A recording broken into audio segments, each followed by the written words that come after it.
Oi, Nativa. A história que eu quero contar hoje aqui é a minha e a do Alberto. Eu o conheci através do meu grupo de amigos. Todos tinham namorados, menos eu. Então, o namorado da minha amiga me apresentou o irmão dele. Oi, Roseli. Esse aqui é meu irmão, o Alberto. Oi, Alberto. Prazer. Prazer é meu, Roseli. Mas, pode me chamar de Betinho, tá?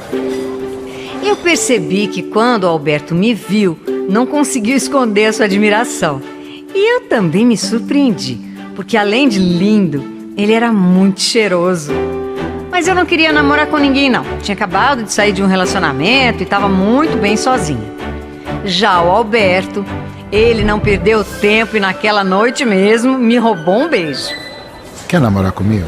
Ai, Betinho, namorar, ainda não. Acho que tá muito cedo, né? Acabei de sair de um relacionamento. Vamos esperar um pouco. Só que o Alberto estava mesmo decidido a ficar comigo. Nós saímos outras vezes e, por fim, eu acabei aceitando o namoro. Primeiro, por influência dos amigos, que queriam muito ver a gente juntos.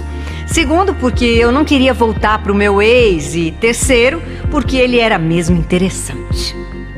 Aos poucos, o Alberto foi se tornando o meu melhor amigo e o meu parceirão mesmo, de todas as horas. Era pra ele que eu corria sempre que algo acontecia. De repente, em pouco tempo, eu não conseguia mais ver a minha vida sem ser ao lado dele. Assim, 4 meses depois, eu fui pedida em casamento. E em 2 anos de noivado, já tínhamos montado o nosso enxoval e estava tudo prontinho para o grande dia. O dia mais lindo da minha vida. 24 de julho de 1982. Foi numa tarde ensolarada que foi celebrado o nosso matrimônio. Foi um verdadeiro conto de fadas. Meu pai estava todo emocionado. O Alberto, então, quando me viu vestida de noiva, não parava de chorar, parecia criança. A igreja estava lotada e eu fui caminhando, assim, olhando o sorriso daquelas pessoas queridas, sabe, que torciam por nós e que estavam ali, emocionados, celebrando o nosso amor junto com a gente. Foi um dia inesquecível. Eu me senti a mulher mais feliz e sortuda do mundo, porque eu estava me casando com o homem que eu amava e com o apoio dos nossos familiares e amigos. Mas nem tudo é como a gente pensa. Principalmente num casamento. Meu marido sempre foi um apreciador da espécie feminina, pra não dizer mulherengo, sabe? De um jeito bonito eu tô falando mulherengo. A fama de mulherengo do Betinho sempre o acompanhava.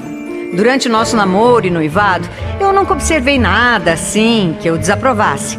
Não teve infidelidade ou falta de respeito de nenhuma maneira. Ele sempre foi atencioso, amoroso e, além disso, ele supria as minhas necessidades financeiras porque nessa época eu nem trabalhava. O Alberto trabalhava em uma agência de planos de saúde, com credenciamento de médicos e hospitais. A empresa estava crescendo, passou a exigir cada vez mais a dedicação dele e o meu marido passou a ficar mais tempo fora de casa. Fazia viagens para fechar contratos. Até que um dia, depois de anos de casados, estávamos em uma reunião familiar e o Alberto já tinha bebido umas e outras, estava todo alegrinho e contando algo muito engraçado. Eu ouvi as risadas, fiquei curiosa, aí dei a volta por dentro da casa, ficando o mais próximo possível sem que ele notasse que eu estava por ali. Foi então que eu ouvi as histórias de traições que ele estava contando. Sim, isso mesmo, traições. E falava como se fosse assim, um troféu, e rindo, e sabe? Ele falava como se fosse da época de solteiro. Mas os lugares que ele falava eram lugares que ele conheceu através do trabalho, das viagens que ele estava fazendo. Ou seja, ele já estava comigo. Uma das histórias, inclusive, aconteceu no bairro em que a gente morava. Ele estava falando de uma balconista da padaria perto de casa. Como ele tinha namorado essa moça antes de nos conhecermos, se ele passou a frequentar a tal padaria após o nosso casamento, não sei. Só sei que a conta não fechava e então eu decidi investigar. Pois bem, um dia eu fui na padaria E em meio a tantas moças, eu olhei para a balconista, que já era funcionária antiga, e pensei, foi ela. Nós mulheres temos um faro, um sexto sentido implacável, principalmente quando se trata do nosso marido. Discretamente, eu chamei um outro funcionário e perguntei o nome da tal moça. E não deu outra, o nome batia, era ela mesma. Ah, o sangue ferveu, mas na hora eu me controlei, respirei fundo, fui para casa, aí liguei na padaria e falei com a fulana. Oi, mocinha, eu preciso falar com você sobre o Alberto. Não conheço nenhum Alberto. Ah, não conhece? Engraçado, você teve um caso com meu marido e não conhece ele. E foi nesse tom que ela aceitou me encontrar e a nossa conversa foi bem franca. E aí, ela contou tudo. Diz que não tinha mais nada com ele, que aconteceu há 2 anos, que ele dizia ser separado e que foi ela que decidiu por um ponto final. Depois, a conversa foi com ele. E não foi nada fácil. Eu tentei expressar em palavras toda a minha dor. Só quem já foi traída sabe o quanto dói, não é? Você se sente assim, um lixo. Se sente desrespeitada, inútil, sei lá, a pior pessoa do universo. A dor é tanta que palavra nenhuma do mundo consegue definir o sentimento da gente. E então eu falei tudo que me passava pela cabeça e pelo coração também. Eu joguei na cara dele tudo que eu ouvi, tudo que eu investiguei e descobri sobre essa história. Falei que eu tinha feito por nós, pelo nosso casamento, tudo que nós vivemos.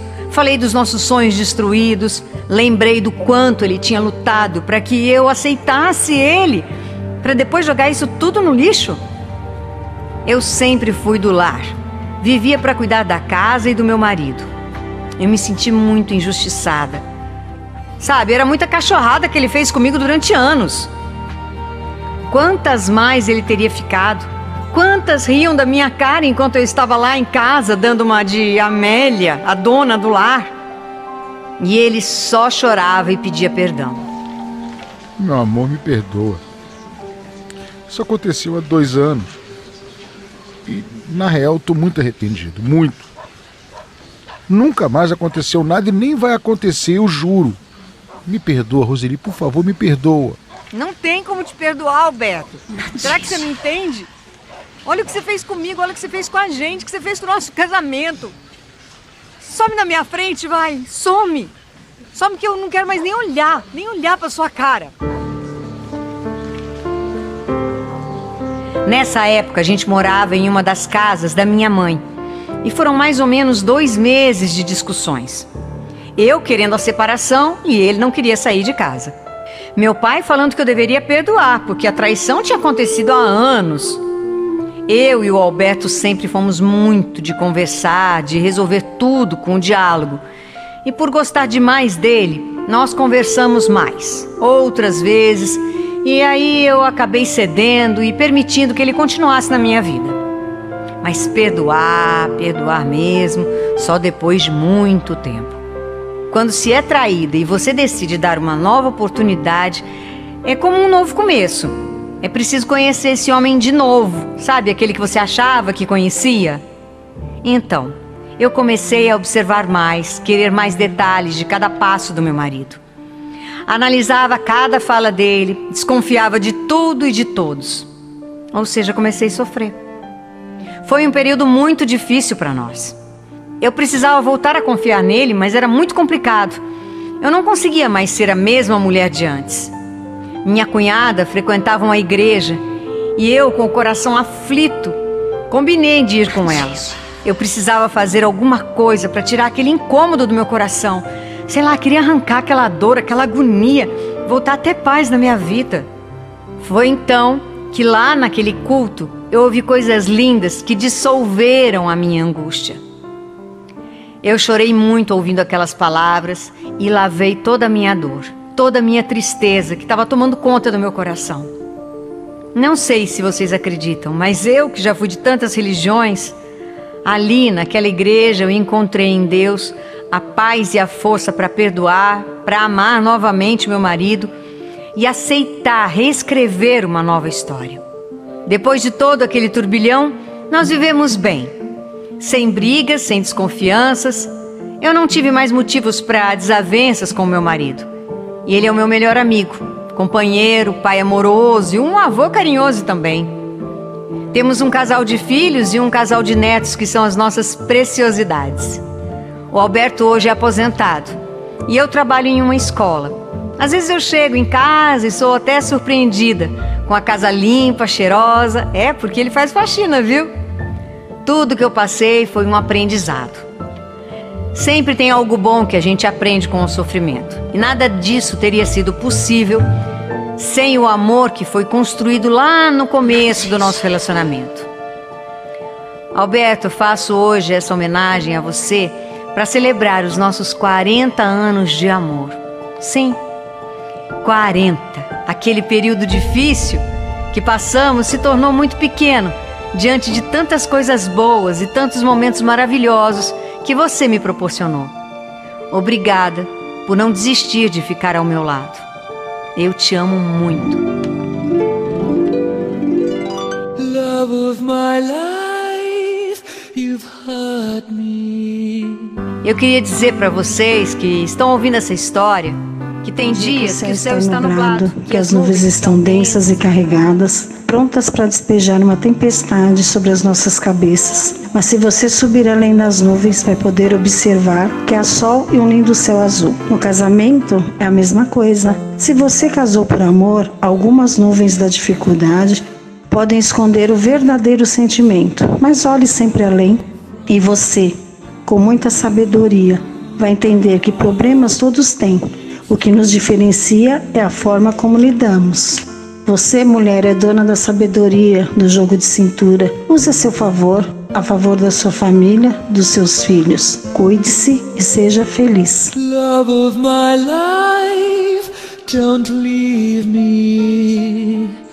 Parabéns, meu amor, pelos nossos 40 anos de casado. Que Deus continue nos abençoando. Te amo. Guarde no seu coração. É a nossa história. Beijos. Love of my life, love of my life. Aconteceu comigo.